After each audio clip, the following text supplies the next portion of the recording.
Hey everyone, welcome back to my channel. I'm Rainy. This is the Enchanted Planner, and today I've got a tutorial for you on how you can incorporate numbers into your planner spreads.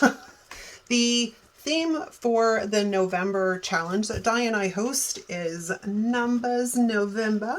So I thought it would be a good idea to share with you some ideas I have on using them. So what we're going to start with first is an example. So these will be in my shop soon. I just have to finish them. They're not quite there. I have to make a Canadian version as well before I put them both up. But let's look at these. So these are just numbers I created in Canva, right? But I have this vision of them kind of cascading down the page. And we have a few examples of that I've used. Not using numbers, but of them kind of floating down the page. So let me find, is it in this planner? No. Okay, hold on. Got a bunch of examples. So we're going to look at these. So like if you take a look at this spread here, these are all those coffee cups I was trying to use up. But I have this vision of kind of like a wider version of all these numbers kind of falling into the page. I thought that would be super fun. And that would be work really well with a mix of sizes on the numbers, like large and small, if you had variety in your sizes. Another example that I've got for you for that is my September monthly. Granted, keep in mind, this is a very functional planner for me, so I can't go too crazy, but I've got a kind of sort of the leaves, let me take this off the desks, the leaves kind of just slowly cascading down and through. And I thought it would be fun to do that with numbers. So let's get these guys out of the way. Okay, so that's one example, is kind of having them cascading down into the page. The next idea, of course, is redating. So if you had an old planner and you have to redate it, you know, you can come in with, hold on, let's get the white out here. And then of course, redating. These are a bit big. That one's a bit big. These ones are probably okay though. In this set, I've got like 4 different sizes, and I've got days of the week, and I've got months of the year, and then I've got all the holidays and such that I could come up with that I thought were relevant.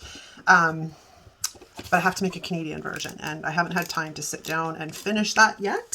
So that's what the hold up is. So yeah, obviously an easy way is redating your planner. Another sort of date related thing is, say that you have a friend or even yourself, it's your birthday, and you want to make the 12th of August, in this case, stand out in your planner. Give me a 12. We may as well go with the same date, right? You want it to stand out. So you can either put it up there, or you could put it down here and then eliminate kind of up here. And then you could put balloons up here if you wanted to. So it's more of it's redating, but in this case, it's only the one date and drawing attention to that one date. I'm like, I don't want to lose them. Because, I mean, I can print more, but why waste if we don't have to, right? Okay, I'll leave those there for right now. The next one we've got is using large numbers to denote either the year, which is really good for the month of January. So for example, in here, I took a large word and I put that down here for my birthday because I'm Capricorn. And I thought, you know, you could put 2024 down the column if it's the January spread, right? In this example, I took letters, but you could easily do this with large numbers as well and just go like 20 and then 24 to celebrate sort of the new year and the first week in the year. That's kind of what I like to do. This was my word of the year that year, so that's why I did that. It's also really great for denoting the month if you wanted to. You could come in with 12, somewhere here, 23. And then you're denoting sort of the month and the year at the same time. The next one on the list is doing a version of the checkerboard spread that I did, and I just have to find it. It's on one of these tabs. Hold please. Hold please. Is it in this planner? I think it's in this planner. I have sourced it all out. I just have to find it, and I swore I put a sticky note on it. Apologies, you guys. There it is. It does have a sticky note. This is a checkerboard spread. These are fun. I only recommend doing them when you have a very quiet or light week, because I don't really want to write in the boxes where I have sort of the checkerboard, but I will if I have to. But it does work well, and it's a great way to bring some interest and depth into your spread that's not the usual box cluster, put something down, right? I thought these would work very well with numbers. So you'd literally take the numbers. Let me get some of these guys here. These I just picked up at the dollar store. And these ones are fun because they're bright. If I can get them out of the package, that is. Okay, so, and oh, we have 2 sheets. That's cool. Okay, so like we got the 6, for example, and we could kind of, and then cut off the 6 and then come in with a 5 over here. Oops. And then you would cut off that portion. So you would get the same fun effect just using numbers that I have created here using these citrus fruits.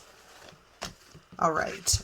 The next one on the list is a countdown. Now, there are a couple of Happy Planner sticks that give you some kind of option for this.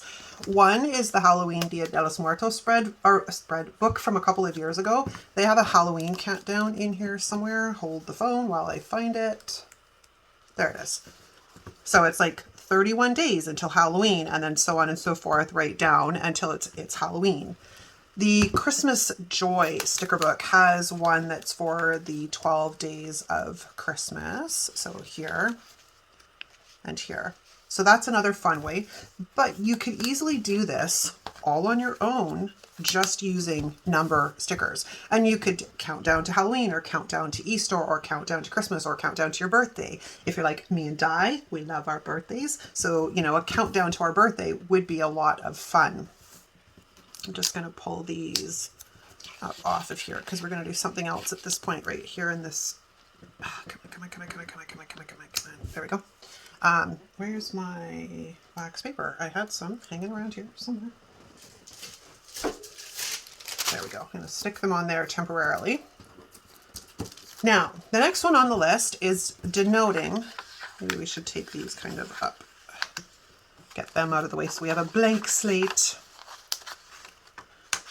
All right, is denoting your top priorities in the sidebar. So in this case, we would grab, you could do this with larger numbers or smaller numbers. In this case, we'll grab some of these guys because they were the first thing I saw. And then you would come in like 1 and 2 and 3, even though my 2 is a bit crooked. So hold that thought, because even though I'm just demoing, it's got to be straight. Okay, there we go. No, stop it. Stop it. There we go. Okay, that's a bit better. So this would be like your top 3 priorities. You can also use them to denote an appointment. So for example, say on Friday the 13th, isn't that a hilarious one? You have an appointment at 11 a.m. and you want to attract attention to it. In this case, what I would do is I would probably grab a box and put the appointment in it, like is it a doctor's appointment, and who it's with.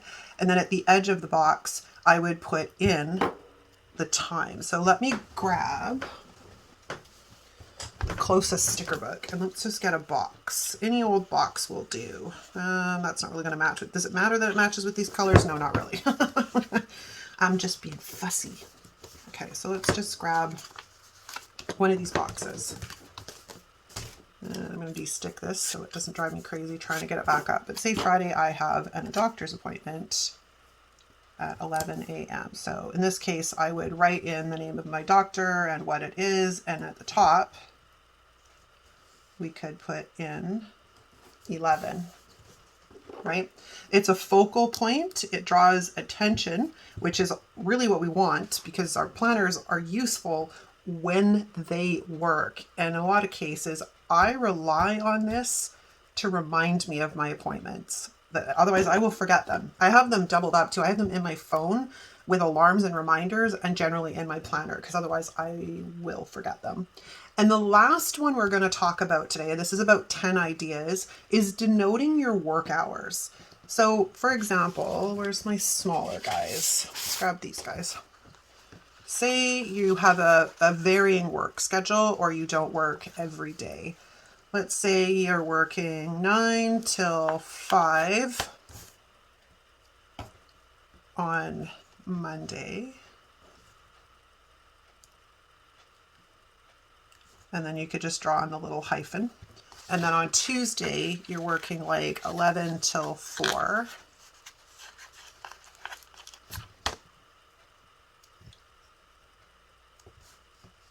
So we'll put that down there. 11 till 4. And then you could draw on the little hyphen or cut up one of the stickers in order to make a little hyphen. And so on and so forth throughout the course of the week.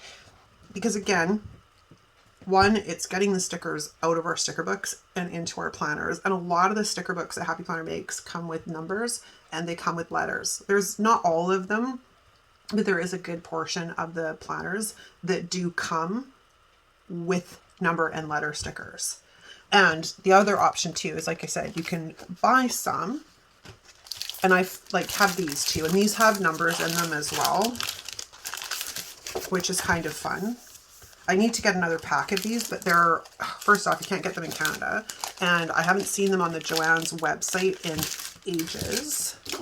And I can't get into Joanne's stores because I don't live in the US and we don't have Joanne's up here in Canada. So it's frustrating sometimes, I tell you. But I'm assuming if it's out of stock on the Joanne's website, for the most part, it's out of stock in the stores. But a lot of the times that happens and stuff is still in stock in stores. So I don't know. I guess it depends. All right, I'm going to wrap that up there, you guys. So that is 10 different ways you can, 10 different ways that you can use numbers in your planner in a functional fashion and still make them somewhat pretty and decorative. Okay, that's a wrap. Thanks so much for watching, guys. I will see you next time. Ciao.